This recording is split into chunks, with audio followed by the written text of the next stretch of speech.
Hello friends, welcome back my YouTube channel. तो friends, आज हम हिस्ट्री के टॉप एमसीक्यूज़ को सॉल्व करने वाले हैं। जैसा कि आपको पता है, हमने 1 से लेके 25 के तक के जो एमसीक्यूज़ थे वो पिछली वीडियो में सॉल्व कर लिए हैं। अगर आपने वो वीडियो नहीं देखी है तो आप चैनल में जाकर वो वीडियो देख सकते हैं।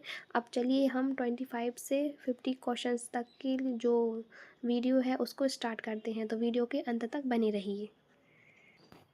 तो आपका पहला क्वेश्चन है कि हर्षवर्धन की राजधानी क्या थी। तो इसके ऑप्शन है पाटलिपुत्र, कन्नौज, उज्जैन या थानेसर।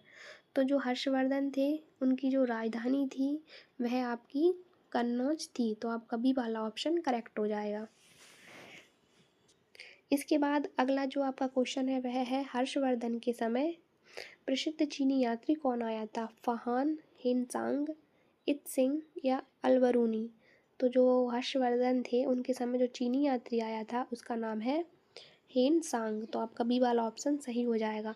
फ्रेंड्स, यह जो हिस्ट्री के टॉप एमसीक्यू है यह आपको आरआरबी, ग्रुप डी और एनटीपीसी, एसएससी और जीडी और कांस्टेबल के जो एग्ज़ाम है उनमें आपके लिए बहुत इंपॉर्टेंट रोल प्ले करेंगे। तो वीडियो के अंत तक बने रहिए। इसके बाद अगला क्वेश्चन है अलबरूनी भारत किस शासक के समय आया था। महमूद गजनवी, मोहम्मद गौरी, कुतुबुद्दीन ऐबक या बलबन। तो जो अलबरूनी था वह भारत किस शासक के समय आया था। तो वह महमूद गजनवी के शासक में आया था। आपका ऑप्शन सही हो जाएगा। इसके बाद आपका अगला क्वेश्चन है कि दिल्ली सल्तनत का पहला सुल्तान कौन था। इल्तुतमिश, बलबन, कुतुबुद्दीन ऐबक या अलाउद्दीन खिलजी। तो जो दिल्ली सल्तनत का जो पहला सुल्तान था वह आपका अलाउद्दीन ऐबक नहीं था। तो दिल्ली सल्तनत का जो पहला सुल्तान था वह आपका कुतुबुद्दीन ऐबक जो है था। तो आपका सी वाला ऑप्शन सही हो जाएगा। इसके बाद आपका अगला क्वेश्चन है कि अलाउद्दीन खिलजी ने किस प्रथा को समाप्त किया। जजिया कर को, सती प्रथा को, बाजार नियंत्रण को या एकता। तो अलाउद्दीन खिलजी ने किस प्रथा को समाप्त किया था। तो इसका राइट आंसर हो जाएगा बाजार नियंत्रण को। तो आपका ऑप्शन सी सही हो जाएगा। इसके बाद अगला क्वेश्चन है कि दीन ए इलाही किसने चलाया। बाबर ने, हुमायूं ने, अकबर ने या जहांगीर ने। तो जो दीन ए इलाही है वह किसने चलाया था। तो वह अकबर ने चलाया था। तो आपका ऑप्शन सी सही हो जाएगा। इसके बाद अगला क्वेश्चन आता है कि अकबर की राजधानी कहाँ थी। दिल्ली में, आगरा में, फतेहपुर सीकरी में या लाहौर में। तो जो अकबर थे उनकी जो राजधानी थी वह फतेहपुर सीकरी में थी। तो आपका सी वाला ऑप्शन सही हो जाएगा। इसके बाद आपका अगला क्वेश्चन है कि मुगल काल में मनसबदारी व्यवस्था किसने शुरू की। तो मुगल काल में मनसबदारी व्यवस्था बाबर ने, अकबर ने, जहांगीर ने या औरंगजेब ने। किसने मनसबदारी की जो है व्यवस्था शुरू की थी। तो इसका जो राइट आंसर हो जाएगा वह हो जाएगा अकबर। तो आपका ऑप्शन भी सही हो जाएगा। इसके बाद आपका अगला क्वेश्चन है कि ताजमहल का निर्माण किसने कराया था। अकबर ने, जहांगीर ने, शाहजहां ने और औरंगजेब ने। तो फ्रेंड्स, इसका जो सही आंसर है वह आपको कमेंट में करना है, जिस पर हम डिस्कशन नेक्स्ट वीडियो में करेंगे। तो आपका जो अगला क्वेश्चन है वह औरंगजेब ने कौन सा कर पुनः लगाया था। भू राजस्व कर, जजिया कर, चुंगी कर या व्यापार कर। तो औरंगजेब ने जो कर लगाया था वह था जजिया कर। तो इसका बी वाला आंसर सही हो जाएगा।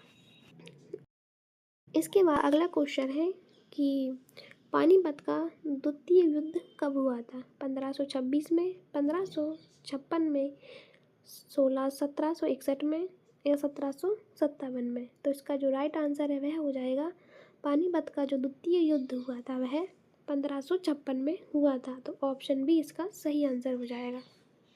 इसके बाद अगला क्वेश्चन आता है कि पानीपत का तीसरा युद्ध किसके बीच हुआ था।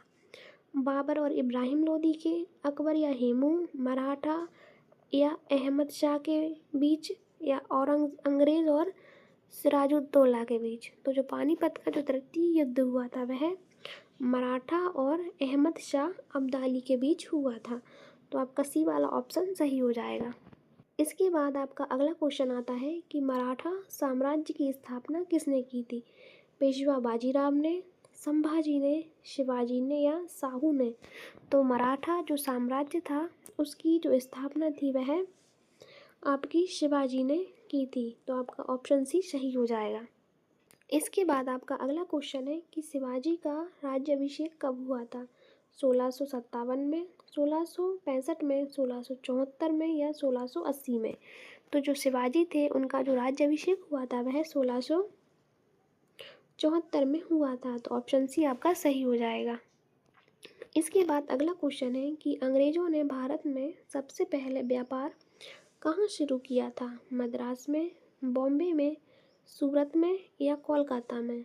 तो अंग्रेज़ों ने भारत में जो सबसे पहले व्यापार शुरू किया था वह उन्होंने सूरत में किया था। तो इसका ऑप्शन सी सही हो जाएगा। इसके बाद अगला क्वेश्चन है कि बक्सर का युद्ध कब हुआ था? 1757 में, 1764 में, 1761 में या 1772 में? तो जो बक्सर का युद्ध हुआ था वह आपका 1764 में हुआ था। तो आपका बी वाला ऑप्शन सही हो जाएगा। इसके बाद आपका अगला क्वेश्चन है कि बक्सर का युद्ध किन के बीच हुआ था? अंग्रेज और सिराजुद्दौला के बीच, अंग्रेज और कासिम के बीच, अंग्रेज मीर कासिम शुजाउद्दौला व शाह आलम के बीच या अंग्रेज और मराठा के बीच?